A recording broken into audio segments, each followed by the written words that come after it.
What is up, guys? Welcome to the Being Beautifully Honest podcast and channel. Thanks for being here, being subbed. If you're not, hit the button. And if you're listening on YouTube, hit the like. It's like walking in the room and hitting that light switch. Let's brighten up the place and get into the real of reality. So I wanted to talk about a few things. So I'm going to share my screen. I saw this post on the Bravo Shade Room on Instagram, and it was a post of Dr. Jackie, Dr. Heavenly, and Dr. Simone. I don't know why I was forgetting her name for a moment, but they did a photo op with Kamala Harris. And I found it interesting because we know that it was just last year when it went viral, the comments that Dr. Jackie made about Black female patients being overly dramatic and whatnot.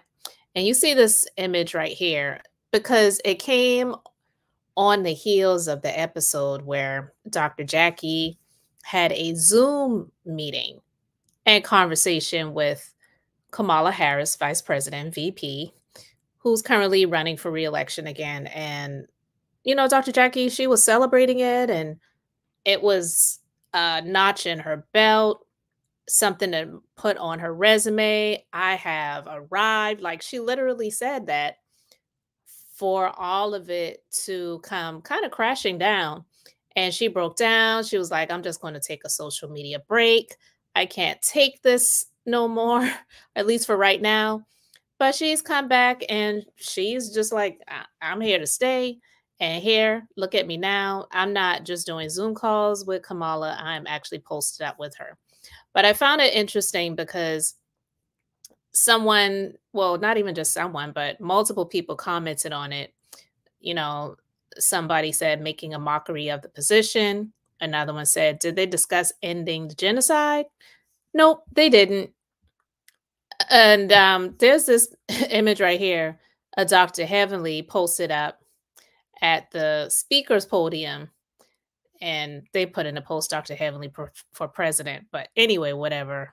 No, we don't ever want to have that. It's bad enough that we have this clown running for re-election right now who has been indicted and convicted on 39 felony counts. But yeah, we don't need a Dr. Heavenly for president. But yeah, seeing her posted up with Kamala, I feel that I get it. I get why she did it. But I feel that it's just going to bring back up remembrances of people who were going in on her because they did not let up. And I felt a certain type of way too. I shared my thoughts on the situation and whatever. But yeah, she's definitely like, yeah, the dust has settled. I've moved on, and I hope you have too. That's what I kind of feel like she's doing with that. But here's something else I wanted to talk about, but you can let me know how you feel about Dr. Jackie posted up with the VP. But when I heard about this story, I was here for it.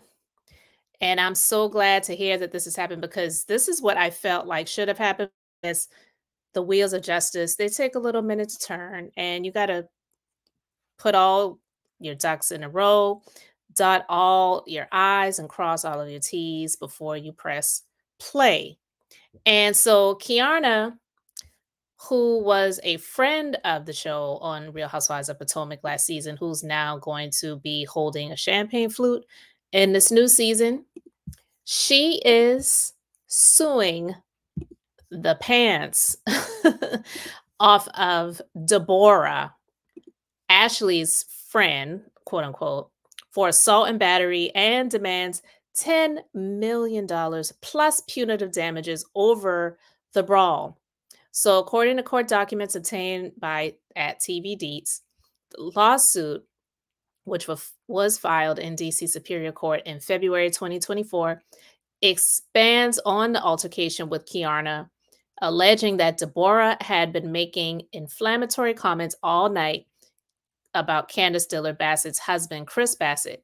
According to the complaint, the ill will between the two continued throughout the evening, with Deborah allegedly picking up a heavy glass filled with a beverage and attempting to pour it on Candace's head, with the contents making their way to Kiana.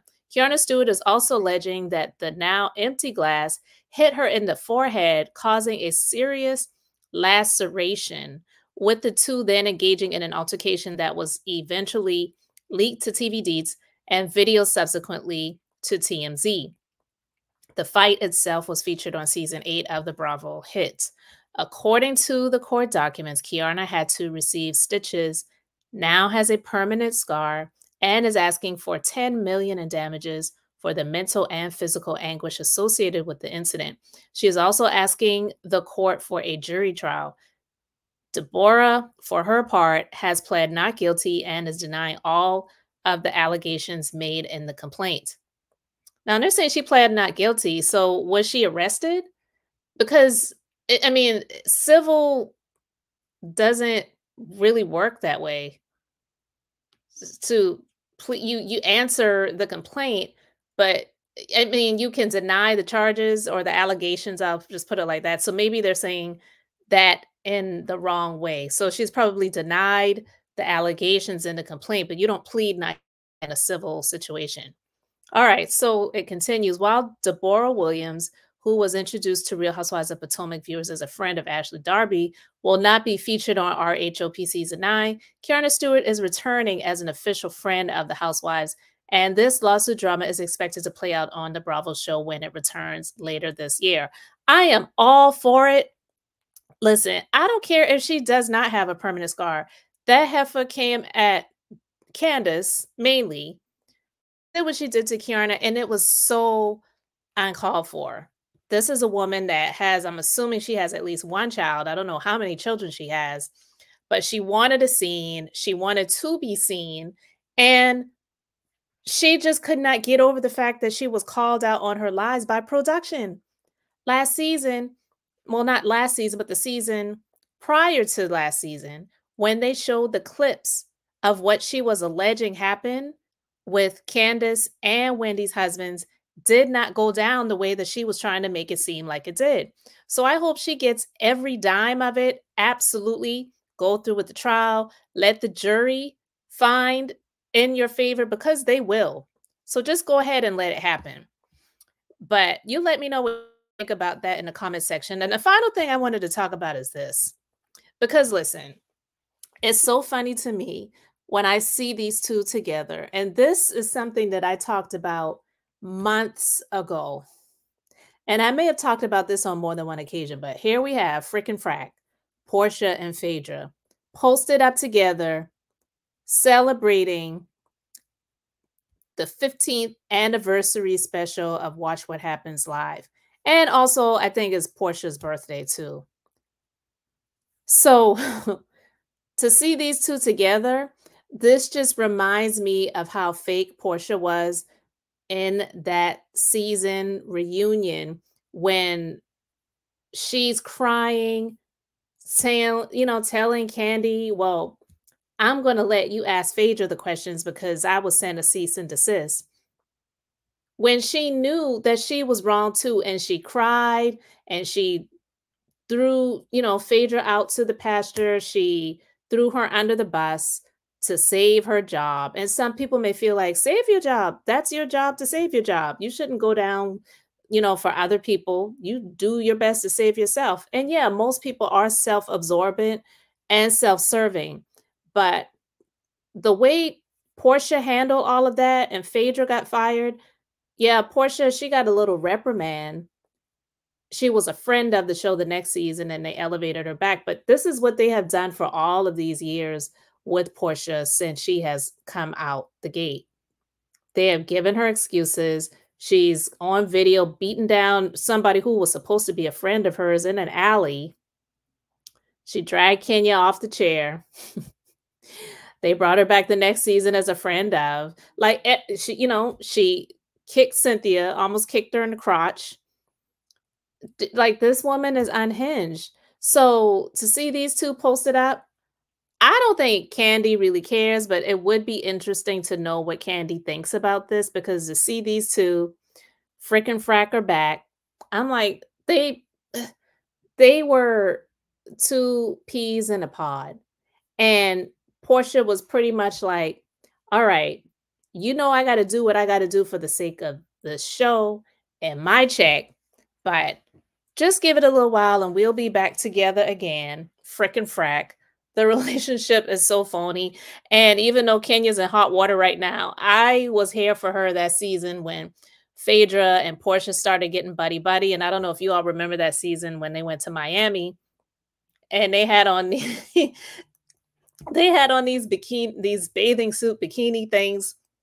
I was like, "Oh my god," and they were twerking and bumping booties, and Kenya was looking like and then they did the little confessional moment with Kenya, and Kenya was like, "Oh my god, did they shop at the same slutty outlet?" I would never forget that. That was classic. But, yeah, to see these 2 posted up together, I'm just like, this just reminds me that they definitely are just one and the same, and I knew eventually they were going to, connect back and hook up together and be these phony friends because the friendship isn't really real and genuine anyway. So it's not even that big of a deal. But to just see these 2 together like this, it just reminds me of that. I can't help but to remember that and think about that because that's classic. It will go down in history. And I just am not shocked by it to see these 2, linking up together. I know Andy loves it because Andy loves the both of them. He does. Because he's a messy queen himself. So I just wanted to share that with you guys and I really want to know what you think about it. So let me know your thoughts in the comment section. Guys, thanks so much for being here, liking and subscribing. I'm Beth, just being beautifully honest. So until next time, I wanted to keep it brief, beautiful, and now I'm going to say bye.